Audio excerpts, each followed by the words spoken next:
Hi everybody, welcome to Facebook Live. I'm really excited for the chance to host this event with you. My name is Dustin Moore. I'm a member of Build Up RDN's administration, and it is my esteemed privilege and honor to have the chance and opportunity to speak with all of you today. I'm just letting everything get warmed up, letting everything get booted up, making sure it's good, phone's charged in okay. Hopefully everybody can see this just fine. Okay. So I'm just going to wait for a minute just to make sure I can see the live feed going, because I got my laptop open here as well so that I can see what's going on in the comments section. I think I can see what's going on in the comments section.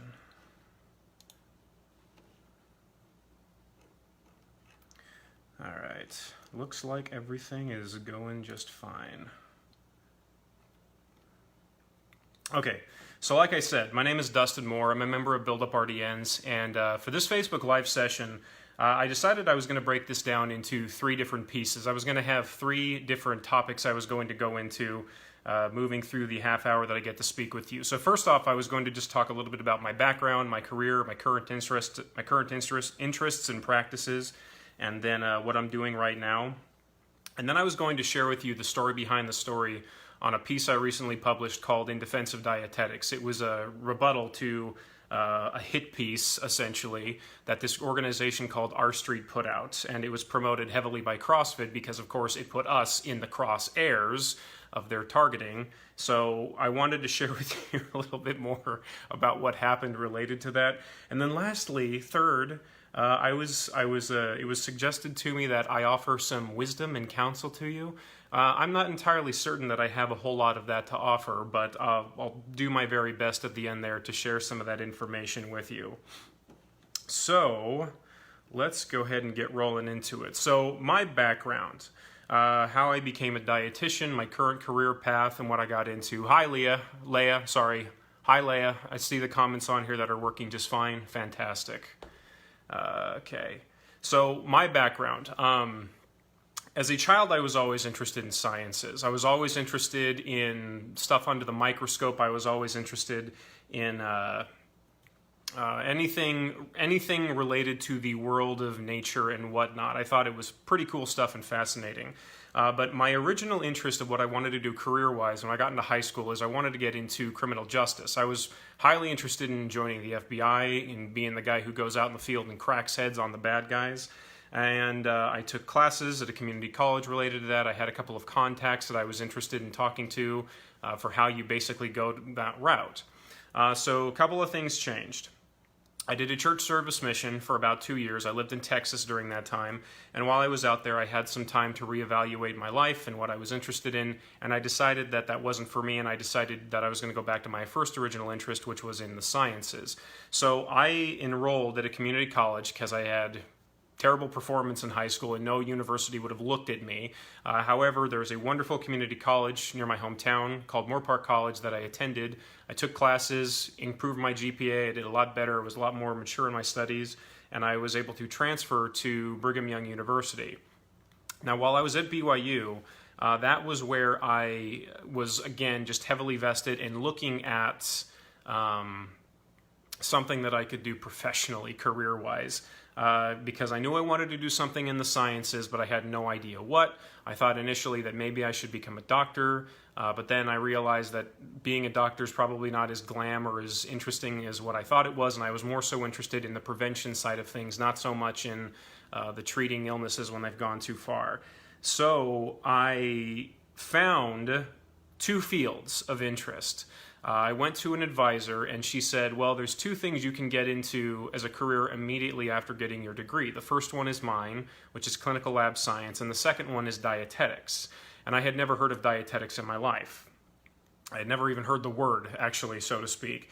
And I asked her about what that was, and she explained it to me, but she said, you know, it'd probably be better if you go talk to the DPD director of the school. She might be able to give you more information on it. I went to the DPD director that day. I sat down with her. I talked to her.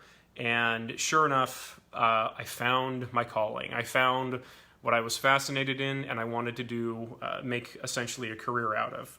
So that was how I got into dietetics. Studied my butt off, graduated, And then I got into an internship at Cal State Long Beach, which also held a master's degree. So when I transferred to Cal State Long Beach, when I got accepted into Cal State Long Beach, I did my internship there. I finished it.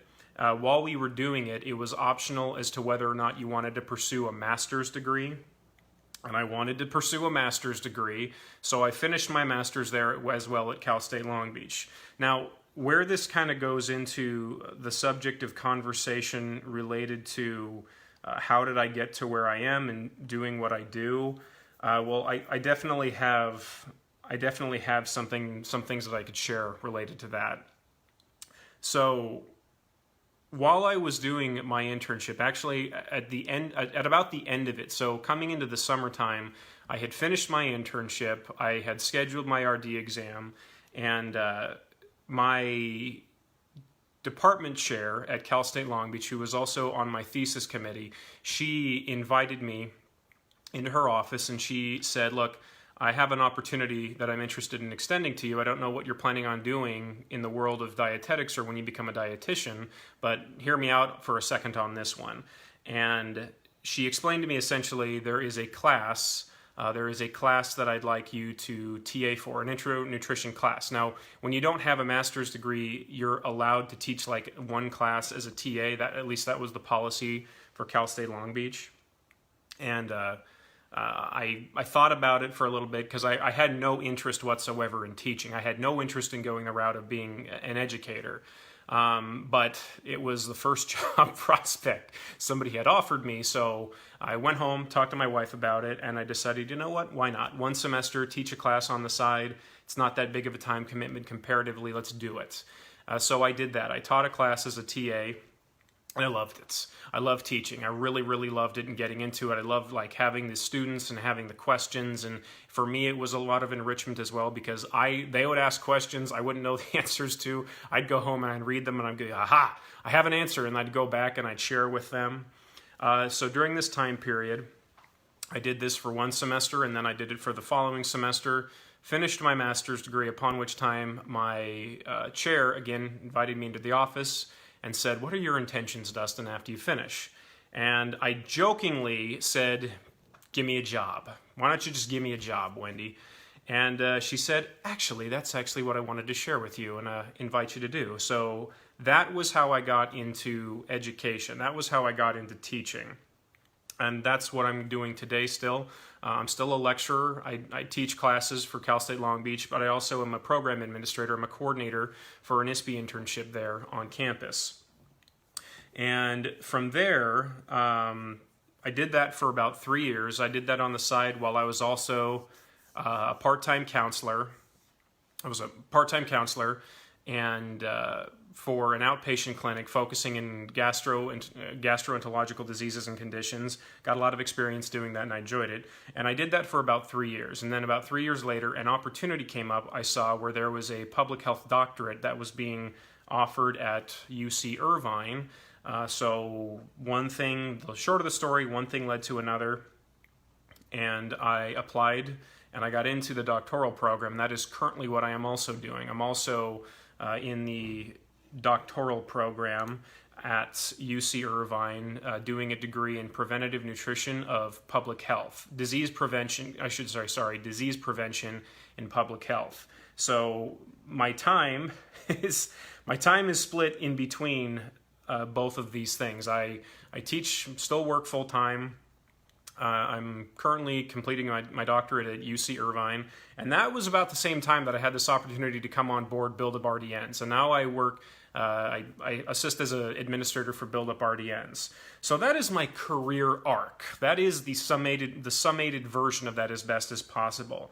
You know, if there's one thing I wanted to share, if there is something that I wanted to share related to just career advice, if I'm going to get ahead of myself here for a second, the one thing I would tell any students, any dietetic interns out there is don't close doors prematurely and don't let your passion necessarily blind you to opportunities that come up. This is a little bit more of the controversial takes that I have, where I tell people, mind where your passion takes you. Passion is a good thing. But passion can be fleeting, and sometimes passion can be wrong-headed. You know what's better than passion, in my opinion? Purpose. purpose, meaning, function of what you want to do. I was laser focused. I wanted to be an eating disorder dietitian while I was doing my degree. I was laser focused on doing that. I applied to multiple jobs and people basically kept turning me down. They said, you don't have the qualifications, or no, they didn't say qualifications. They said, and I'm quoting people here, you don't have the character to do that job. And I didn't understand what that meant, and frankly, I still don't. But in the midst of doing that, that was where this whole opportunity came up to teach. And initially, I was doing the Drake meme. I was like, education? Pfft, not interested in that. I have no interest in doing that. But you know what? I friggin' love it. And I had no idea that I would have loved it either. So, frankly, my friends, don't spurn opportunities just because it's not what you had envisioned, because, frankly, it could be even better than you had imagined it to be. So that's my spiel. Let me get off my soapbox now and let me jump into instead a little bit more about In Defense of Dietetics, the story behind the story on that one. So I was traveling up for a little seminar that was being held by the Peanut Institute to learn a little bit more about their product and what they were doing. And on the way up there, this article was published by R Street, which was called, I think it was titled, "It's Time to Legalize Nutrition Counseling in Missouri." And it was written by this woman named Shoshana Weissman, who works for this think tank organization called R Street. Now, initially, I saw the piece because CrossFit had promoted it, because they had finished the piece with a little gem of a quote, which said something to the effect of, clearly dietitians are not interested in the health of their patients, they're only interested in monopolizing the market. And of course, CrossFit loved that, so they ran with that as their headline. And I got pissed when I saw that. I'm a very mellow human being, by nature, typically, usually. But if you want to piss me off, insult my profession and insult the people I work with. So while I was up there, I wrote really quickly a response piece. I went through that friggin' smear piece of an article and outlined everything. And essentially what their argument is this. There is no need for licensure which protects dietitians. Now, if you're not familiar with what licensure laws are, there's about 35 states in the country that currently hold licensure laws. And, oh, by the way, I should backtrack on this. My interest in field of study is a combination of behavioral practices, habitual practices related to food and health practices, in tandem with public policy. So I'm highly interested in public policy, law, current events, everything that's related to it. That's why I often comment on that stuff. And by the way, I'm being reminded to tell you that my Twitter handle is the American RD. One word, all lowercase, the American RD. That's my Twitter feed, and that's the stuff I love talking about and I love commenting on, is anything related to current events and public policy, but also stuff related to dietary practices, health behaviors, and things that help people become more independent in their dietary habits. So anyways, backtrack to what I was talking about. So essentially, licensure law is this. I pulled this up because I'm just going to read this straight to you as it is. So licensure law is essentially something that protects scope of practice related to a legally titled profession. So within Missouri specifically, quoting, only a licensed dietitian can provide any form of nutrition care, including medical nutrition therapy, nutrition assessment, diagnostic therapy, evaluation, and counseling services. There is no licensure pathway for non-RDs. This law does not apply to those licensed in a health profession whose scope of practice covers nutrition care, but they still may not use the titles dietitian. So the main argument and issue is everything related to scope of practice. The protection of the legal title, it's one thing, but it's more so about what you're allowed to do with it. And essentially this woman was arguing and saying that we don't need licensure protection. We shouldn't have to have licensure for CrossFit trainers and athletes. And she was targeting CrossFit people, saying that they're the ones in this, which makes me question what the motives were behind the piece, but that's another story. But they shouldn't have to have licensure to tell people things like they need to lose weight and they need to eat more vegetables. And I read that for a second, and I just was dumbfounded when I saw that that was the crux of her argument, is let's undo all of licensure so that CrossFit trainers can get in there and tell people, hey, you should lose weight and you should eat more vegetables. So I wrote a response piece to this. And the sum of my argument is that the reason why licensure laws need to exist and why they need to be protected is because health is different. Healthcare is different. And in summary, it's convoluted. Healthcare is convoluted, it's protracted, it's measured in years. There's a lot of things, a lot of points of advice you can tell a person that they would, with the exception of something lethal, like something poisonous or an allergy, people would not know that they're being sold phony services. So I look at it from the viewpoint of consumer protection. If I go to the store and I buy a box of mini wheats, which I have because I love mini wheats. If I buy a box of mini wheats, I come home and I open it and it turns out to be a box of rocks, I instantly know that I've been frauded. I instantly know that something has gone wrong. And I can sue, I can take it back, I can take action about that. You cannot do that with health, because the protracted nature of life and how people respond physiologically to things does not let them know necessarily that something harmful is being done. They don't know right away that they've been swindled, or they don't know that it's a complete waste of money. They don't know that their herbal oils or essential oils are not going to improve longevity or boost libido, because it's the protracted nature of health. Ergo, that's my argument. That's my central argument for why you need to offer licensure to protect people from fraudulent transactions. Now, that was essentially the summation of my arguments, is that because of the convoluted nature of healthcare, people deserve extra protection in the form of consumer protection, which only qualified, trained, educated professionals, aka dietitians, should be the ones allowed to offer those services. Now, okay. Now here's the funny thing. I posted that piece, I think, on Saturday. I posted that piece on Saturday. It got a pretty big response. And then it was Saturday, I think it was Saturday night. I was waiting to go in and sit down and have dinner, and as I was standing outside talking to a group of people, my phone starts buzzing. Now, my phone is set to notify me when a person replies to me or when a person comments to me. My phone buzzes and goes off. And I had sent forth this article piece on Twitter. I had put it out there and put it into the Twitter sphere, and I said, this is my response to the hit piece that was put out by this group that CrossFit is jumping on board.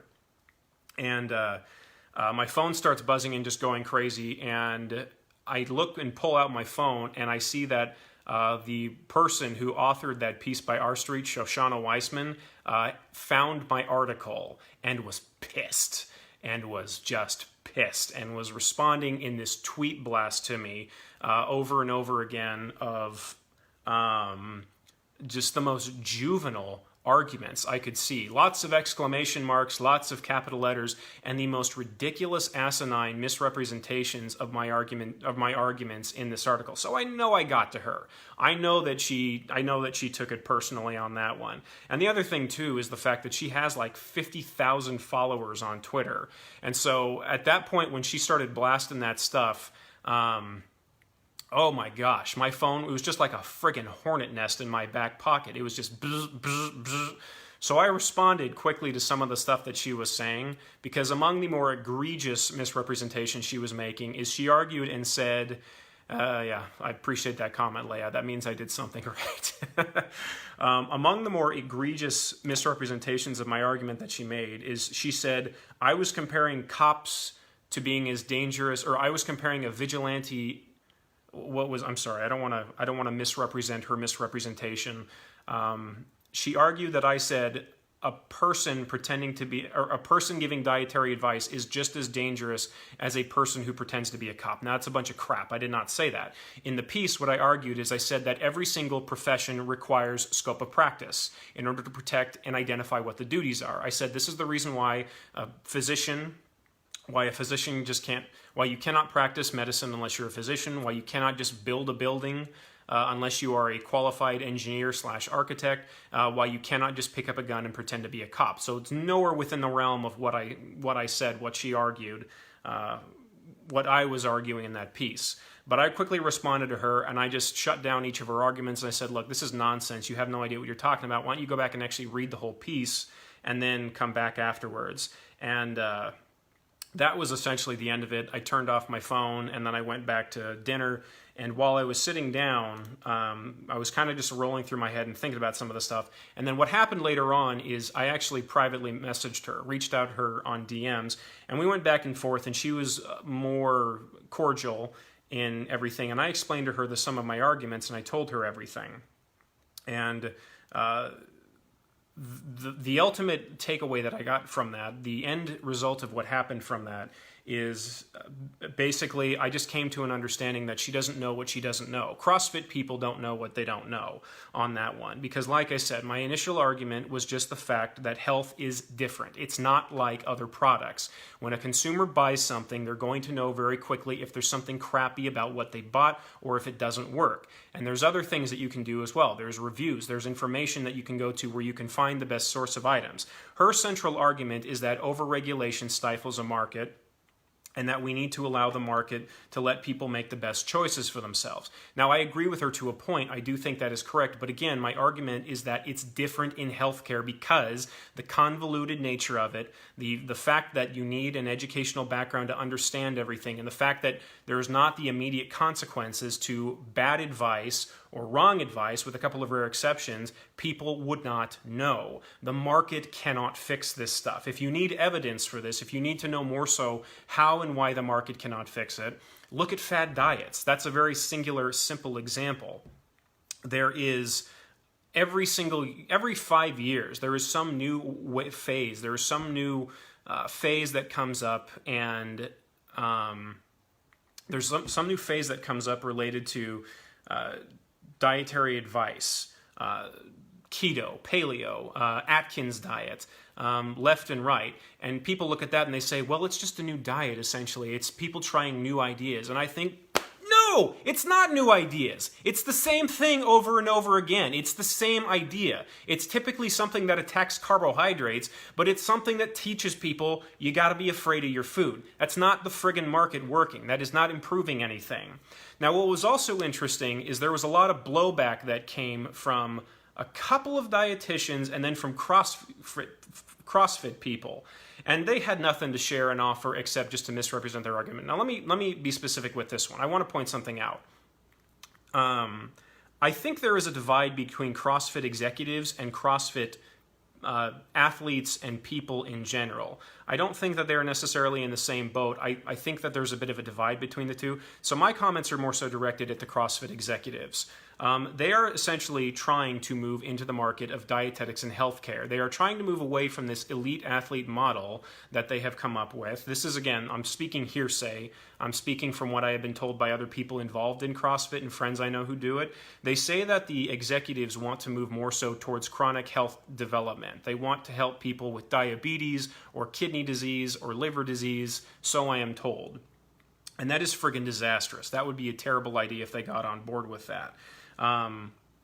But back to my original point about the market not fixing everything. I had a couple of dietitians reach out to me and say, I don't agree with your comments, and I think you're treating people like they're idiots. I think you're treating people like they're fools on this whole issue.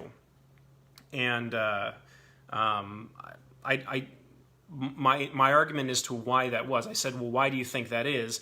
And they responded to me by saying, well, because we should just trust that people are going to make the right decision, and we shouldn't worry about that. Now, ironically, the dietitians who said this to me were big keto advocates and also were involved in professional training with CrossFit people. I'm sure there was no conflict of interest there on that one. But I cited and I said, look at the fads that are currently out there. The increase in demand for non-GMO labels, the increase in organic produce, the increase in restrictions on agriculture, the demand for essential oils, the increasing prevalence of what people call clean diets, of gluten-free apples. All of these things are increasing in demand, and so my counter-argument to that is that people can't make good choices unless they have good information, which is why dietitians need to get involved in those arguments, in those discussions, in those conversations. I looked up Pew data the other night, and I found a couple of interesting facts on this one.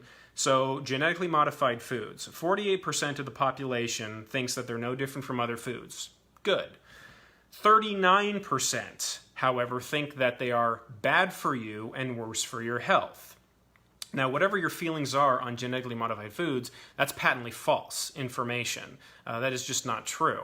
And that is an increasing trend. Another point of information, organic food sales have doubled from 1994 to 2014 with an annual average 10% growth.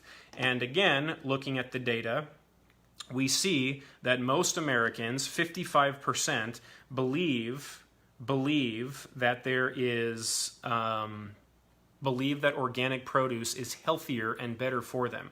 That is not good information. So we are letting people, I agree that you need to let people make arguments and you need to let people make their own choices, but for the love of Pete, people deserve to have good information when they make those choices. If people were to look at that and if they were to say, you know what, I understand that organic food isn't healthier for me, but I prefer to buy it because most of the stuff I buy is locally sourced, you know what, go with God. Good for you, wonderful.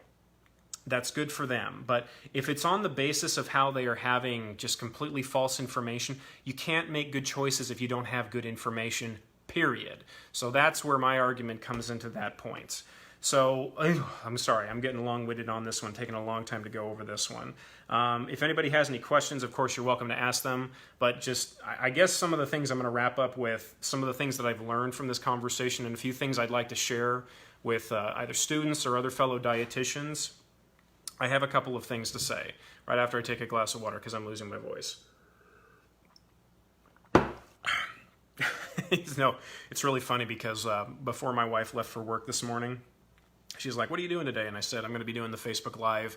And she said, okay, well then 2 points of advice. Number one, don't shame the family. Number one, don't shame the family. Number two, don't swear live in front of everybody. And I don't think I've done that so far, so good for me. You're all my witnesses.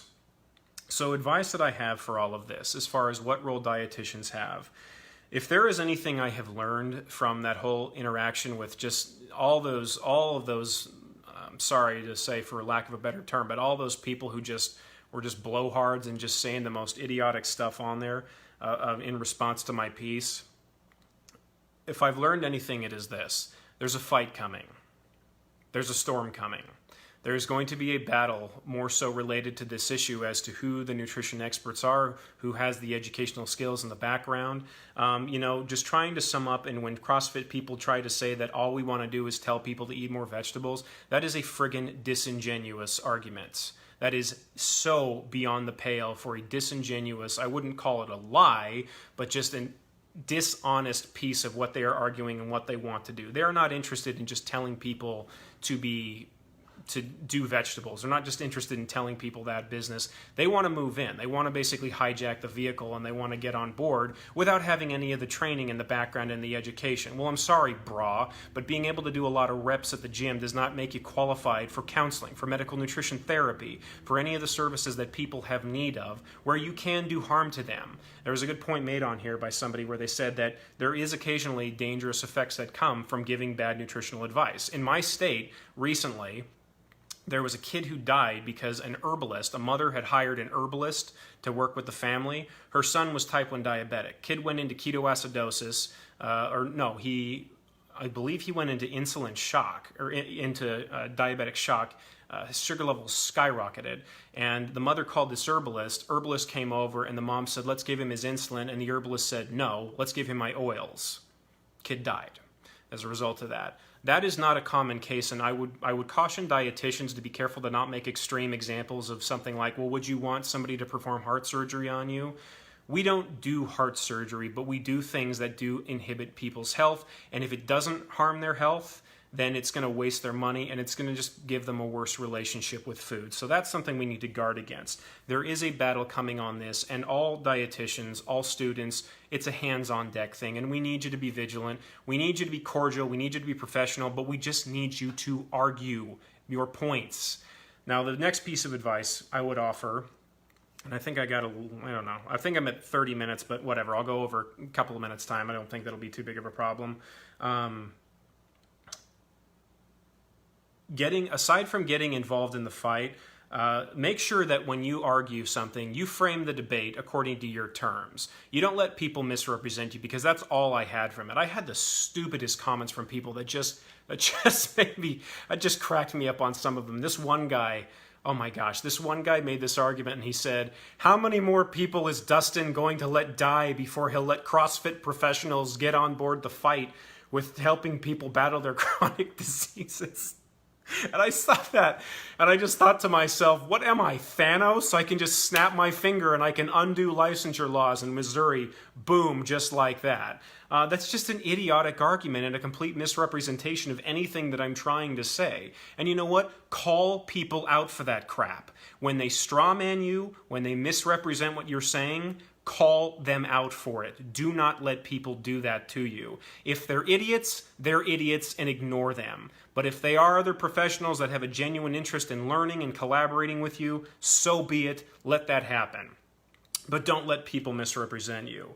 And then the third thing I wanted to share is walk towards the fire. If you get involved in this, I'm not saying to get in people's faces, but you find yourself in this circle and you find yourself on the lower end of something because people disagree with you or because they prefer their herbalist treatment, walk towards the fire, everybody. It's uncomfortable, but you know what? Share information, be a professional about it, and argue with ideas. Listen to me. Simple point of advice. You will never be intimidated by a person if you reduce them to their ideas and not their persona. That is a much better way to go about with having a confrontational argument. Potentially, I should say confrontational argument.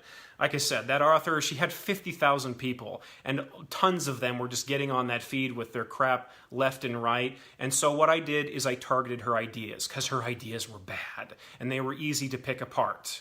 If you do that, you'll have a good time with it, and you won't have any trouble with it. If you focus on the person, that's where you can get more intimidated and back down from it. And then lastly, as I just wrap this up and I close this up, I apologize because I know I didn't leave much time for any types of questions. Last thing I would just share is to my fellow dietitians and dietetic students, none of you are an island. We need you involved in this process. We need your expertise. We need your character. We need your ability to it.